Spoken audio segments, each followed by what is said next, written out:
Hello everyone, it's Gigabeef here, and today we're answering the eternal question why I use the car first aid kit with 2 cat tourniquets in every raid despite having max traders. I probably get asked this at least 5 times a day, and it's beyond time to explain myself in a proper video.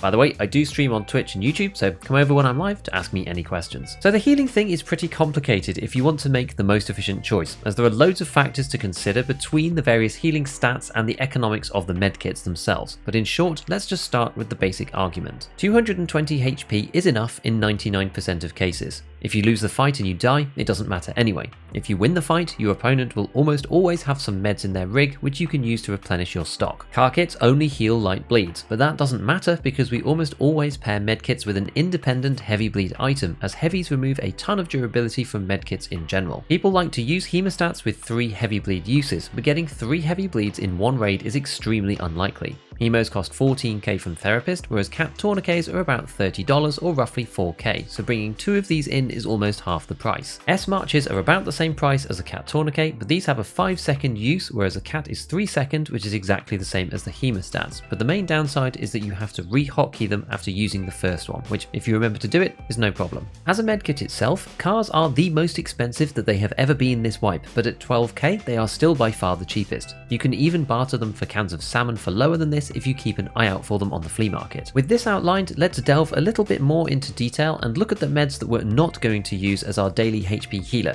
Each medkit has a max HP healed per use statistic, which isn't shown in-game but you can see it on the wiki, and ranges from 50 for the AI2 and the IFAK to 175 for the Grizzly. This tells you how much healing can be done in a single action when using that particular med. The AI2 and the AFAK have many situations where they only part heal a limb, as 50 HP is lower than even the lowest limb of 60 for each arm. Having to heal twice dramatically increases the amount of time to get your PMC back into good shape. Most importantly though, if your thorax HP dips to below 35, you'll have to heal that twice in 2 actions to get it back to full, which can be make or break during intense firefights. The AFAK is slightly better with 60 HP per usage, and the car kit is better still with 70. With the car, this means that your thorax has to be 14 HP or lower to not fully heal, which is a pretty rare situation. Of course, you can dream up a specific one where you'll die because of this, but between the tight range for requiring double healing and propofol usage with ongoing health ticking up, it's a fringe downside that I'm personally willing to accept. You might not be, and that is fine. Tarkov is all about weighing up choices, costs, and risks to make an overall decision.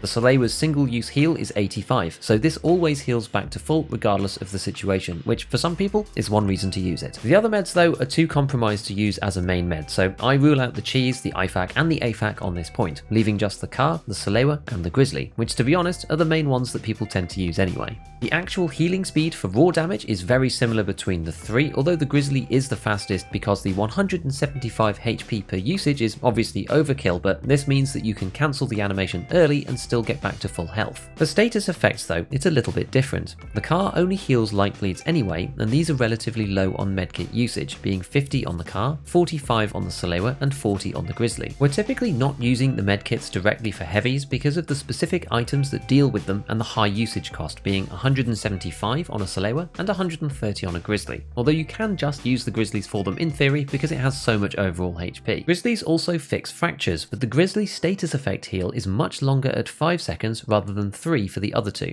You can't cancel the animation to heal statuses, so light bleeds will heal faster with the other 2 medkits, and heavies will heal faster with a cat or a hemostat. Alu splints fix breaks in 3 seconds as well, meaning that if we suffer any of these debuffs, the Grizzly takes you out of the fight for longer when looking at a specific injury. Also, because the Grizzly is a one-size-fits-all med, you can suffer from prioritization issues. Status effects take priority over health, and that includes fractures too, so it's harder to heal up efficiently with a Grizzly if you're not able to open your menu in combat. The kit will insist on prioritizing fractures first before moving on to other body parts, which, as we said, requires the full animation to complete. On the flip side, if you have a break, bleed, and HP damage to a limb, the Grizzly will actually fix all of these in a single action, which is kinda cool. A quick note on the overall HP pool. We know that the car has the lowest durability of these medkits with 220 HP versus the Soleil's 400 and the Grizzly's 1800. However, as I said before, it's rare to need all of this before you find another medkit, and I think I've only been in that situation twice in the last 3 wipes. If you're concerned about it, a secure container AFAC as a backup is the best for a single slot, and then that gives you 620 when combined with a car kit overall in case of emergencies. Not to mention that everyone that can should run with an injector case. Propitol, ETG and other stims are there for those extreme raids, and I personally feel that building your everyday kit around these 1 in 1,000 situations is overly conservative.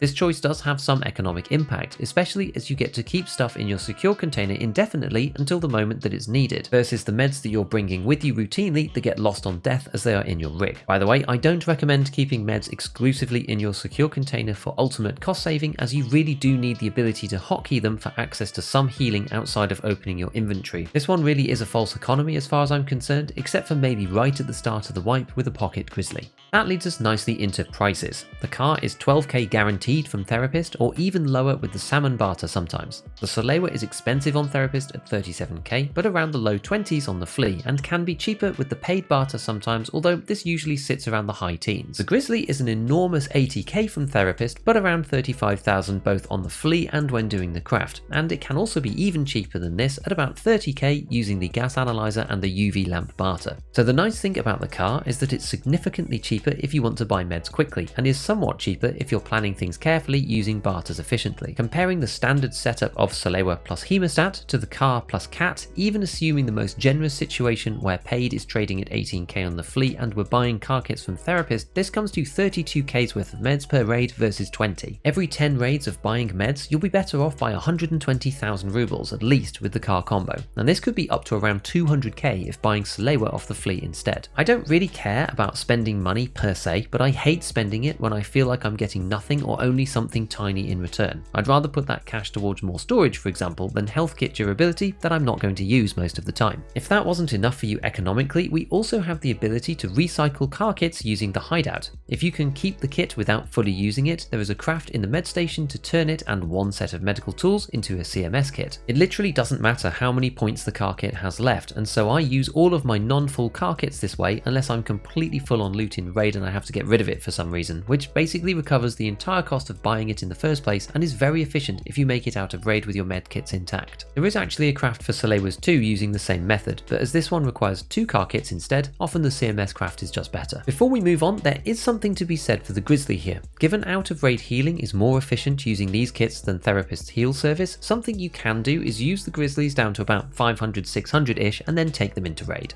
This makes them much more economic, as you would be using them out of raid anyway to heal damage like I do, and is much less of a waste when you die with a full 1800 usage kit. There is a simplicity to the Grizzly that I do like, and this way you can get the most value out of it. The elephant in the room for this med though is the size. Taking a Grizzly in your rig requires a specialised kit to do so. Although there are a fair few choices that you can make both between armoured rigs and regular rigs, the car and the Salewa will fit into any loadout with a 2x1 slot, whereas you need the special 2x2 to make the Grizzly work. This is more of a problem for armoured rigs, as if they don't have the slot, you literally can't use them. For example, the Tasmanian Tiger SK, which is one of my favourite budget armours in the game. There are also weight considerations too. The Grizzly is the heaviest med of the 3 at 1.6 kilos, with the car in the middle at 1 kilogram and the Salewa actually the lightest at 0.6. This is one aspect that sometimes will get me using the Salewa, as if I'm right on the edge of the overweight threshold with a particular loadout, the Salewa and Hemostat is a little bit lighter than the car and cat combo, totaling 0.64 kilos versus 1.16. Sometimes this makes the difference between getting endurance points in the first sprint of the raid, which is ideal for longer term skill leveling. The final element is the sound. Many players state that the Salewa's clips are quieter and less recognizable than the car and Grizzly's zip open, but honestly I think this is a super fringe feature if relevant at all. When it comes to audio, it's not the volume of the sound that matters, just whether it's audible or not, and at the distances that matter, I highly doubt that there are some ranges where a car is audible where the Salewa isn't. So overall, this is the reason that I personally use the car and the cat as a pair.